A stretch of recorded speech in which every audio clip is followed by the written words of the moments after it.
And tonight we have the Hegstad family. How many of you remember his parents that came here a lot?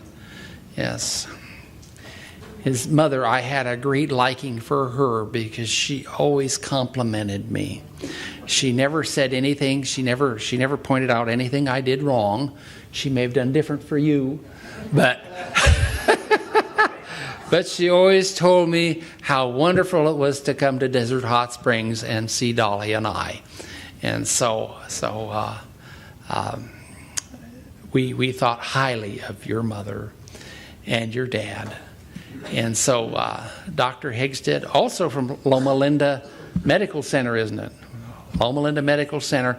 I'll let him come up and he can introduce his tribe. He has quite a tribe here. And I heard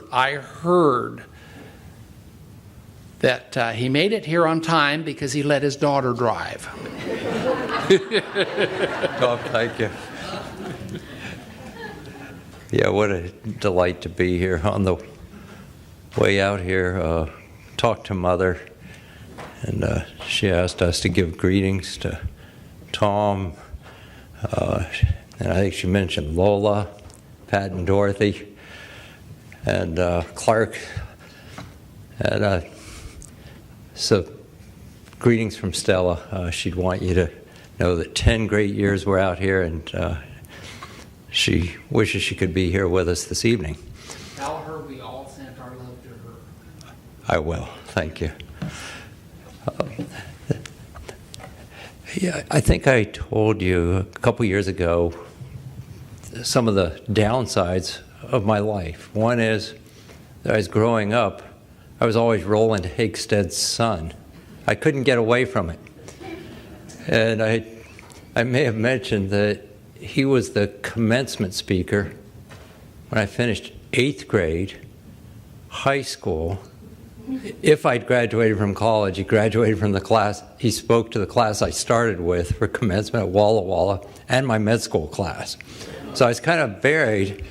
And now at the other side of life, I've had to learn, are you Elaine Hegstad's husband, the one who plays the flute? Are you Chloe Hegstad's dad, the one who sings? And are you kind of connected to Catherine Lee, that phenomenal pianist? And the answer is yes. And so Catherine and Elaine and Chloe have been working for this evening, and I know you're going to have a great blessing, and I get a chance to talk to you again in about halfway through. Thank you.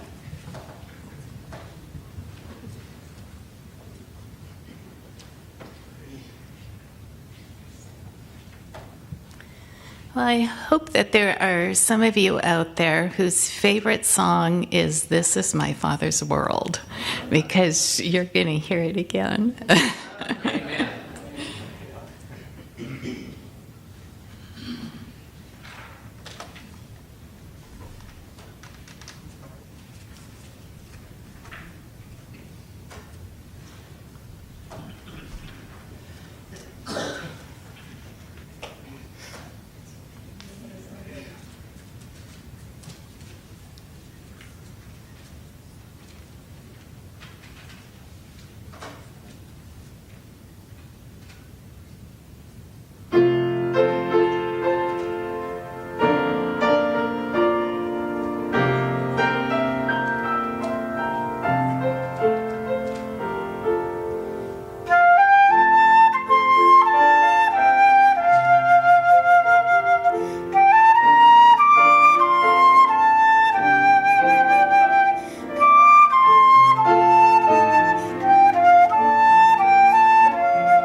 Our next piece will be sung by Chloe Hegstad, Be Thou My Vision, and she's a senior at Loma Linda Academy.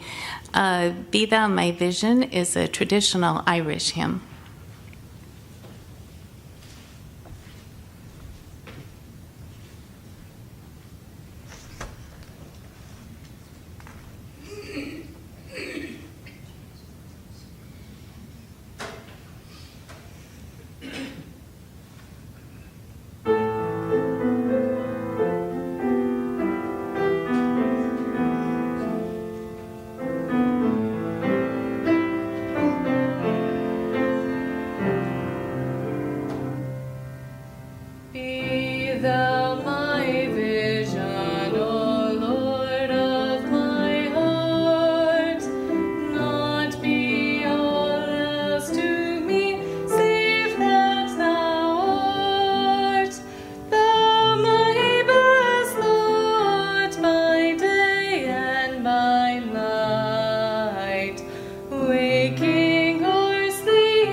Now, if you're all familiar with the hymn "How Beautiful," but I'll read the lyrics for it because it really talks about what's truly beautiful. How beautiful the hands that served the wine and the bread and the sons of the earth. How beautiful the feet that walked the long dusty roads and the hills to the cross. How beautiful the heart that bled, that took all my sin and bore it instead. How beautiful the tender eyes that chose to forgive and never despise. And as he laid down his life, we offer this sacrifice, that we will live just as he died, willing to pay the price. How beautiful the radiant bride who waits for her groom with his light in her eyes. How beautiful when humble hearts give the fruit of pure lives so that others may live. How beautiful the feet that bring the sound of good news and the love of the King. How beautiful is the body of Christ.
The next piece, Rejoice Greatly, O Daughter of Zion, from Handel's Messiah.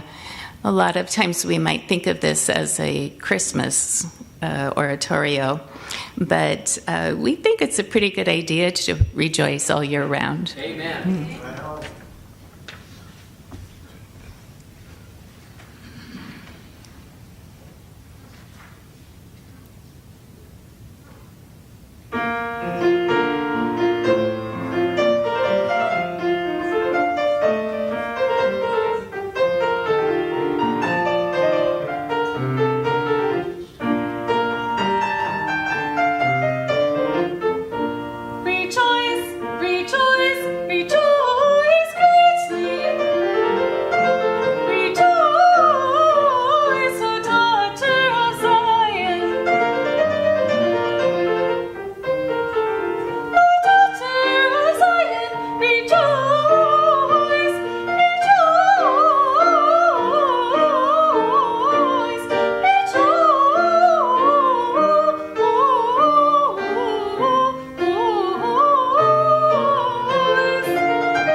Also in the Baroque era, our next one is J.S. Bach's Flute Sonata in E minor.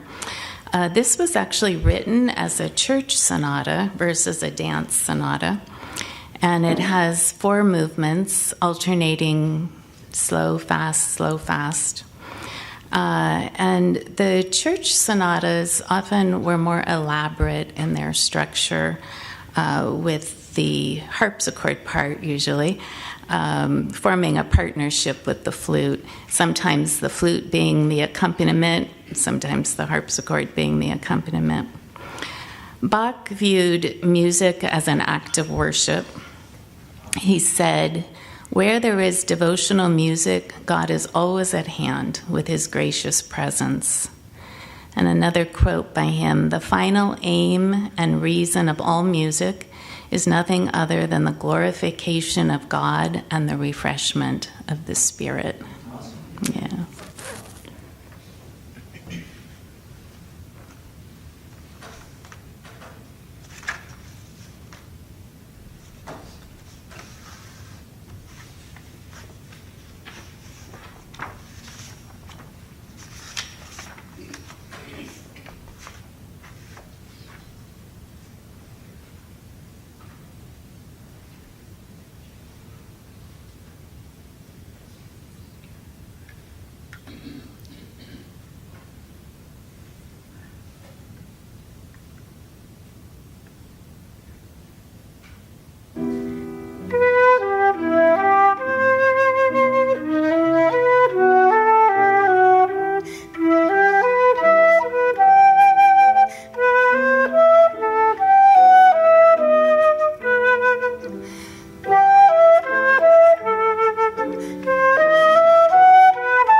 Thank you. Wow. I get to listen to that at home.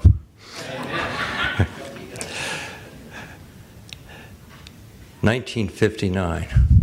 I'm 5 years old. My sister Sherry is 4. We're sitting in the back seat of a VW Bug on about the trip to the 3rd or 4th camp meeting of the summer.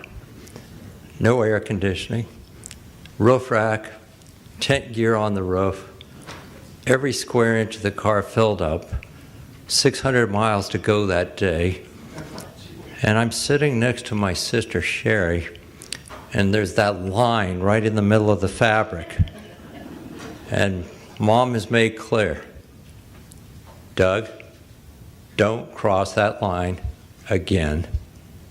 Sherry, don't be griping about your brother as long as he's on his side of the line. But the temptation was big.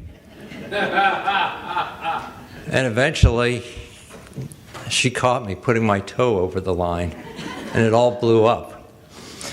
You know, this is one of the things that made me, even at a young age, get interested in some of the doctrines of our faith. And the particular one that I was interested in that day was the age of accountability. Because I became pretty sure I couldn't live a righteous life. But they told me that maybe I could still get in on my parents' coattails up to maybe around age 6 or 7. So that kind of kept me going. I was interested in the age of accountability. Another one that worried me a little bit was the unpardonable sin. I didn't really know what it was, but I worried that one day I might commit it.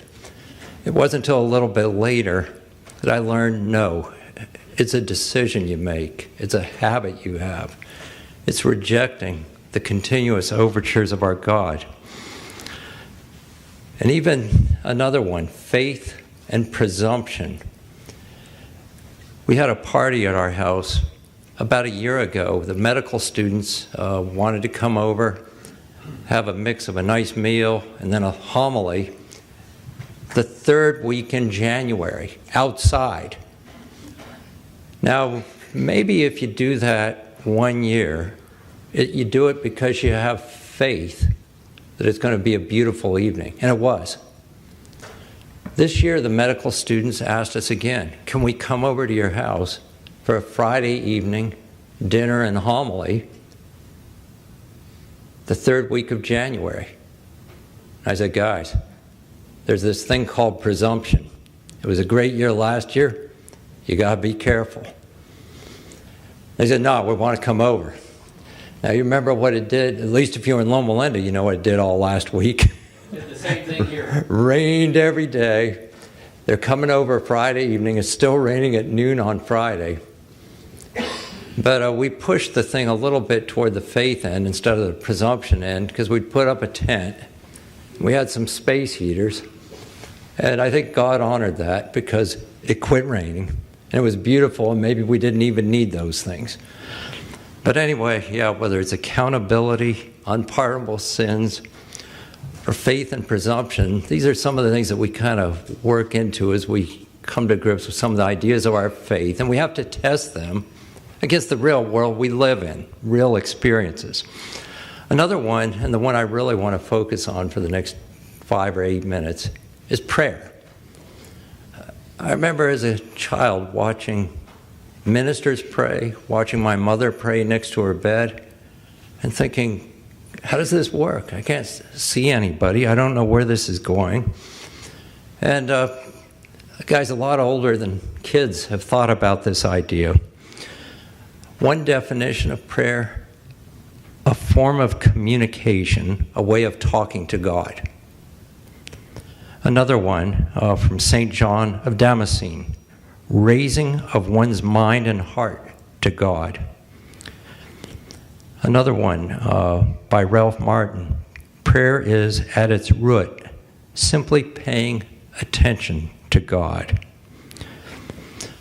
Some of those things kind of fit and make sense, but then you realize there's some details. There's different kinds of prayer. There's the blessing, adoration, thanksgiving, and then there are the petitions. And it's a petition if you're praying for yourself, but if you're praying for someone else, that's intercession.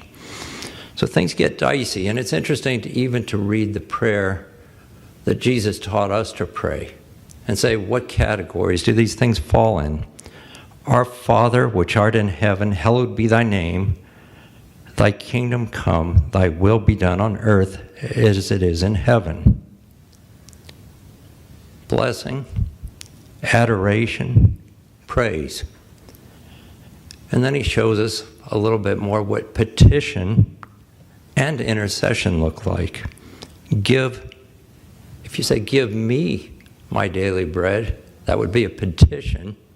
If it's give you your daily bread, that's intercession. But he said, give us. So it's both. Give us this day our daily bread. Forgive us our debts as we forgive our debtors. Lead us not into temptation. Deliver us from evil. And then he winds up again with praise. For thine is the kingdom, the power, and the glory forever. Sometimes prayers are the same. Bless this food. Give us wisdoms. Sometimes they change. I want to share 2 recent stories in my life and sort of how they interacted with this idea. So you got to go back with me to last summer, June. It's started out as a pretty ordinary month. But June 3 turned out a little different. And I've got to give you a little background. I like to ride a bicycle. I like to ride it in the hills above Loma Linda. And most of the guys my stage of life don't seem to like to ride bicycles anymore. So I had to find some guys about 40 years old to do this with. And I had a bike that I've been riding since 1990. And it didn't have a lot of the modern features. It was heavy, but if you think, why do you ride a bike? Because you want to get exercise. And I was getting mine twice as fast as anybody else on this old bike, so it was pretty good. And then one of my younger friends bought one of those $2,000 bikes last September. And we used to ride together, but after he bought that bike, he'd be riding without his hands on the handlebars, and then he'd stop and sip water, and then I'd come huffing and puffing up to him. And this went on for about 3 months, and I finally decided he's not going to ride with me anymore unless I can do a little bit better than this. So I said, "Where'd you get that bike?" He said, "I got at Don's bike shop." I said, "Oh, good." So I went to Don's bike shop, and I got this bike. And it was like getting a transplant of 30-year-old energy. It was the most amazing thing. I could ride up hills I hadn't been able to ride up when I was 30. But there's a faith presumption thing going on here. Just because you can ride up a hill doesn't necessarily mean you can ride down that hill. And so that's the story. 9 a.m., June 3, Sunday morning, a perfect mountain bike ride from Crooks Park to the ridge at the top of Scott Canyon and back. Or I should say almost back. One last small side spur, then a steep downhill back to the dirt road, and I'd be at the park. And I was riding alone that day, 15 miles per hour. Now that's the same speed as a 4-minute mile. That's 22 feet a second. And I can tell you this firsthand, at that speed, the time between your face and the dirt is 0.2 of a second. 200 milliseconds. You don't even move anything in that time. And I know the front wheel sunk into the sand, it stopped. I flew over the handlebars into the dirt, head first. My life didn't flash in front of me, and I didn't see a light or hear angels singing. But as my face scraped to a stop in the dirt, my only thought was, I messed up. I saw a lot of blood. My cell phone was there. I hit one button, called Elaine, because I thought, if I tell her I need her to come get the bicycle, she'll probably think I'm okay, and I didn't want her to worry too much. So it was a few hours and a ride with the paramedics to the hospital before they got the inventory. They said, okay, you've got that facial gash, you've got a severed nerve up here in your face, you shattered all those facial bones and pushed them back in, you split your thyroid cartilage, you ripped your right carotid artery, and you have fractures at C1 and C3. So that night in the hospital, the night nurse came, and she came to my bedside and she offered to pray for me. And I responded, that's a really good idea. And then she said, well, what do you want me to pray for? And that caught me off guard a bit. You know, I thought, I'm here, I'm conscious, my toes, I can move them, and I think I'm going to get better. So I said, what if we focus on gratitude? And so she prayed. She prayed a prayer of gratitude that evening. Now, it wasn't over yet. They wired my mouth shut for 6 weeks to hold these bones in my face straight. And I drank a whole lot of smoothies. And I never want to drink another one again. Don't want to ever do that. But anyway, it's Thanksgiving, a prayer of thanksgiving.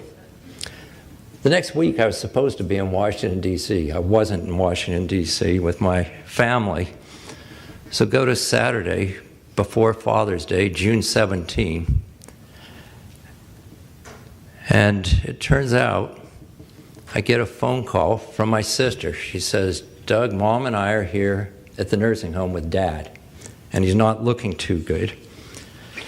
And Dad died quietly on the morning of Father's Day, Sunday morning. Now, some of you know my dad. He did significant and interesting things in his life. Met with Pope John, with Athenagoras, head of the Orthodox Church.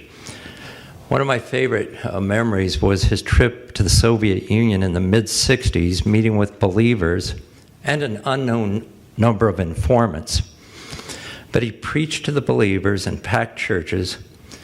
And when he returned to his hotel room, there was a guy outside the door he thought might be a KGB agent, and he struck up a conversation with him.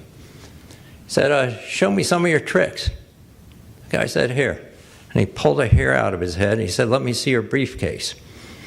He said, you just unzip the briefcase, you put a hair in the zipper, you pull it shut, and if when you get back to your room that hair's gone, you know somebody's been in your briefcase. So when Dad left his room, he did leave a hair in the briefcase.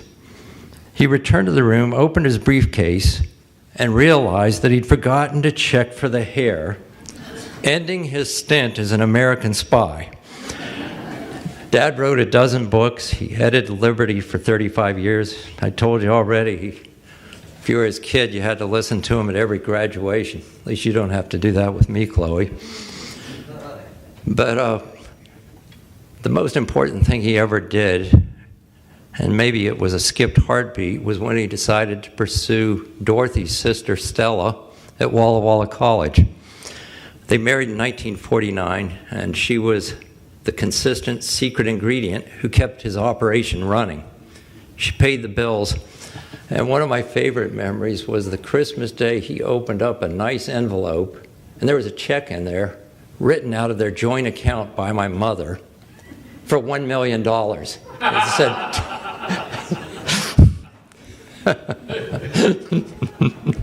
so they both got a good laugh out of that.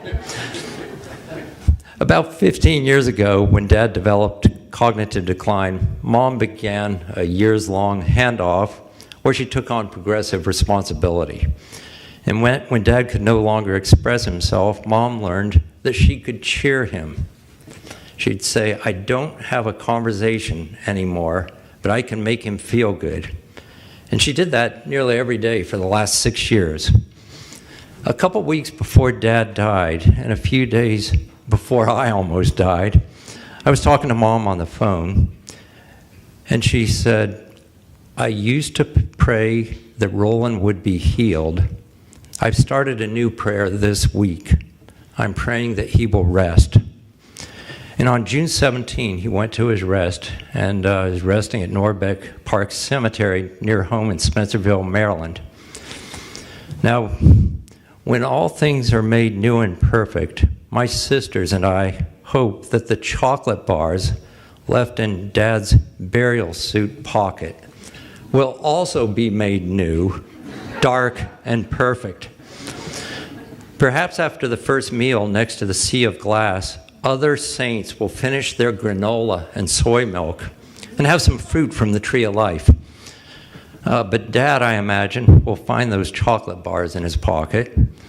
He might have a small taste of the fruit and hum a few tunes with the archangels and maybe with his granddaughter.